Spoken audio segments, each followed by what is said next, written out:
First is that, we fought very, very hard to get this federal aid to New Jersey. You'll remember that I fought with everybody who needed to be fought with, including people in my own party, to make sure that Washington, D.C. understood the severity of what happened to us here.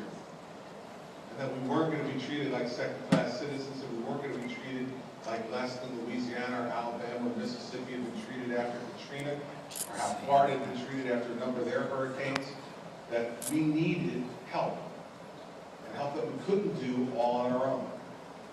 And so we fought, and now we're seeing the end of that tunnel, because I think by the second week of April, the federal government will approve our disaster recovery plan, and then we'll be able to have homeowners begin applying for grants of up to $150,000 to help rebuild, repair, restore their homes to what they need to be.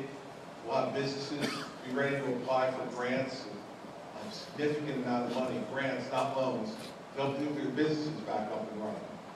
We're going to have $1.8 billion of money to distribute almost evenly to homeowners and to businesses to get people back in their homes, get their businesses back up and running to near where they were before, so that we can begin to use that to repair some of those wounds that we've been talking about.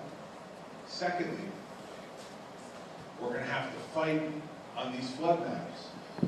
Now, the fact is that the federal government, unfortunately, moves pretty slowly on this stuff. But we're working together with our congressional delegation to get them to revise these maps. They're going to be revised. It's going to happen. The question is when. I hope in a few months that they will be revised and sent back out, and then they're going to be revised again after that.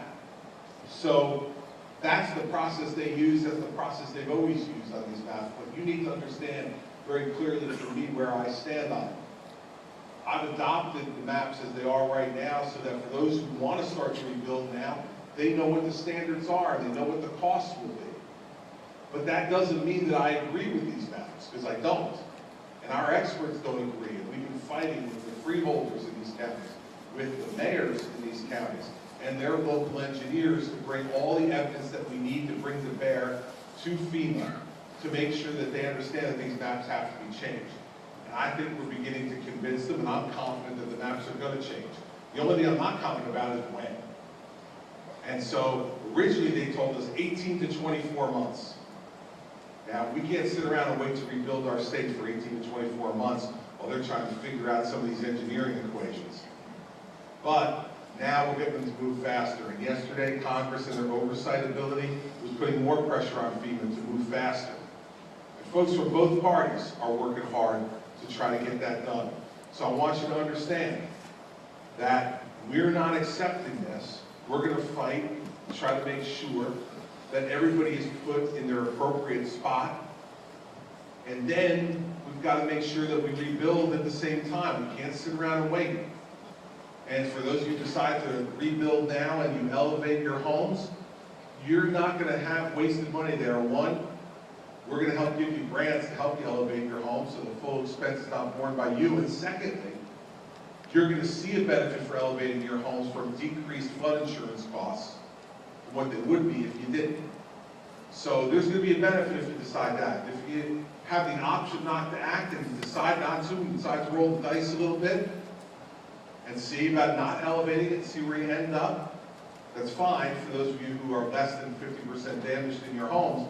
But understand that the risk you take if the map doesn't move your home out of a greater flood zone is your flood insurance premiums, which Congress have now decided are going to be charged at market rates, where before they've been subsidized. Your flood insurance is going to go up significantly if you don't. Now, some people might say, I'll take that chance. I don't want to spend the money now. I'll spend it later. For people who are less than 50% damaged in their homes, you got the choice to make that. But what I'm trying to say to folks is, we're going to continue to fight to get the fairest flood maps we can. But in the meantime, I want people to make decisions about their future. I don't want you to be in suspended animation for the next year or two. It's not good for you. It's not good for your family. It's not good for our state. And that's why we're going to make grants available for people to raise their homes, or do the other things that they need to do to try to get themselves ready and prepared to move back into those who haven't. So there's all kinds of misinformation out there about this stuff, and every time I come to a town hall meeting like this at the shore, or I'm just visiting some of the towns and I walk in the streets and talking to people, there's all kinds of misinformation. And if there's questions here, I'll try to answer them as best as I can today. But the bottom line is, it's going to be a few more months until we get new maps from Fema. I suspect those new maps will be much less aggressive than the old maps, and that's going to be helpful to everybody. But ultimately, you are, for many of you, going to be in a position of having to make decisions about whether you raise your home or you don't. And there's going to be a cost associated with either one.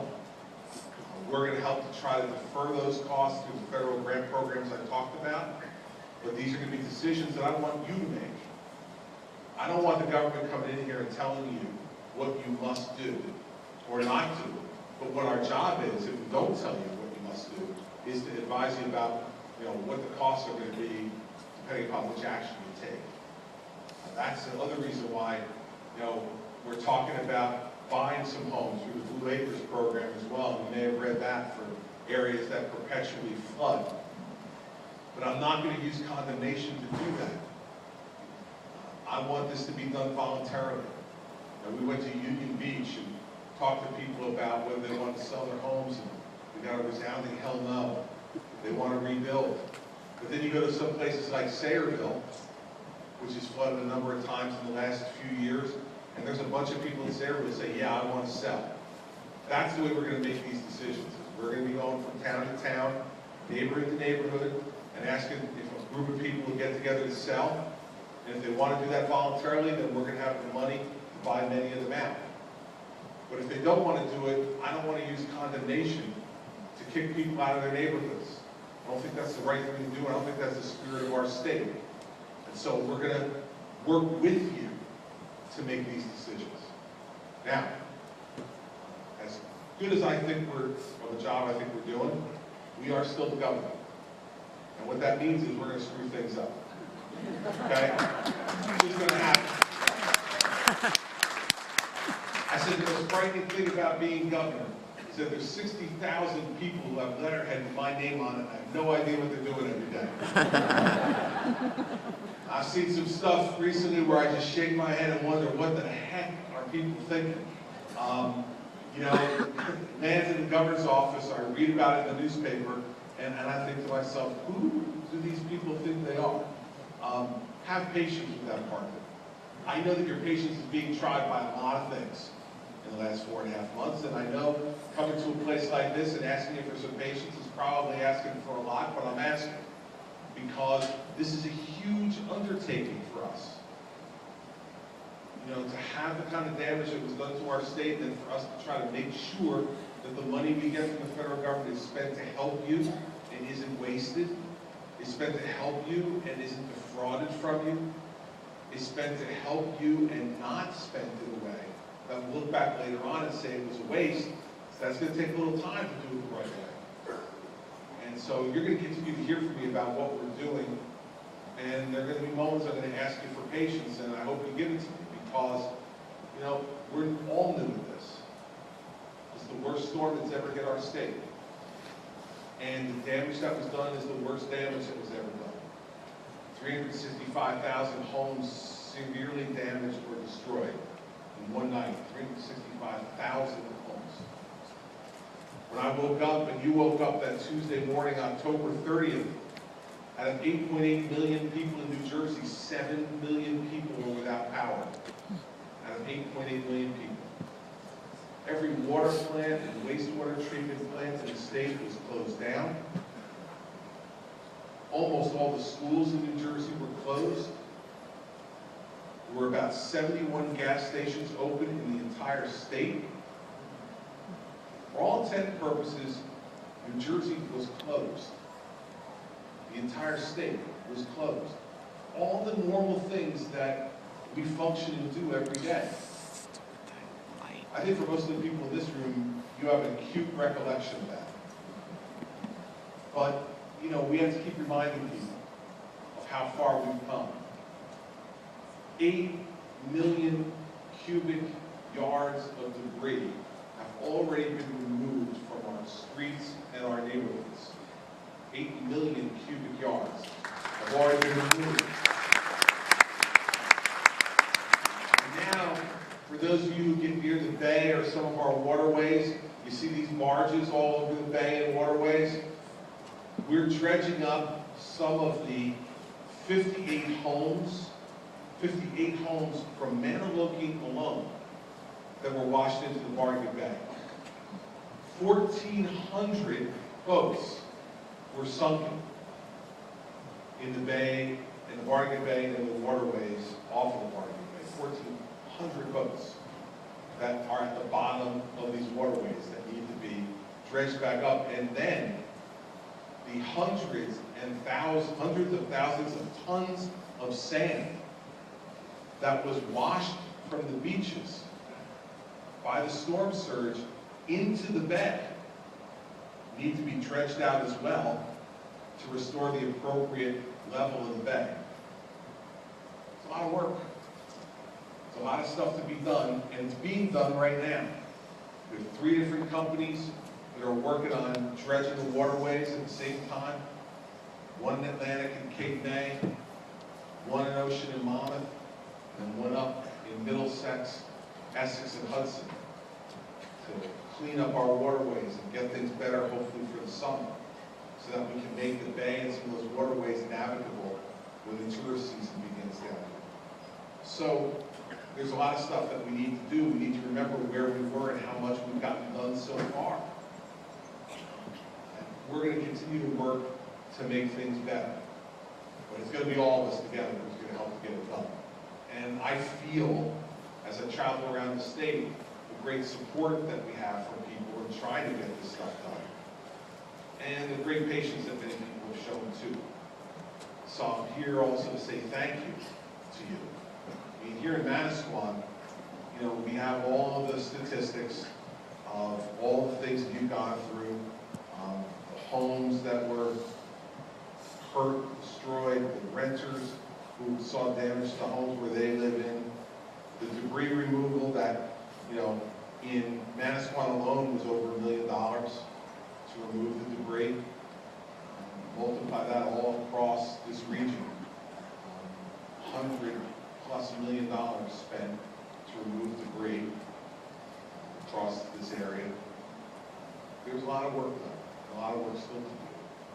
But the great thing, as I said in the video, was the spirit of the people in this state and the resolve that we have together to make sure that we rebuild our state stronger and better than it was before. You know, I see some of your t-shirts and sweatshirts out here about Squan Strong. And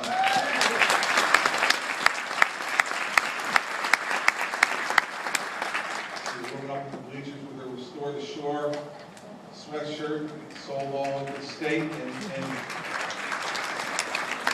the incredible generosity of people too. To Mary Pat's Hurricane Sandy Relief Fund, we now have over 24,000 individual donors to that fund that have donated over $32 million. And, you know, they're working on, we just got another 150 grant requests. They're working on distributing another $10 million to local organizations that are helping to put people back on their feet and help them with their long-term rebuilding prospects. And she's going to take her time to make sure she does that right too. Because the worst thing in the world for all those people who donated all that money, we'd have that money spent the wrong way. So we're going to do it smart, we're going to take our time, we're going to make sure that everybody who needs help we get to, either through the federal plans or through the donated money. So, we've got some great folks in this state who are willing to fight to return the state to the condition it was in before. And in fact, to rebuild ourselves even stronger than we were before. And in the end, I will tell you, the night the storm hit, on Monday, October 29th, I was at the governor's residence in Princeton. We had no power. We had a lot of candles lit. And that evening, Governor Bush from Florida called.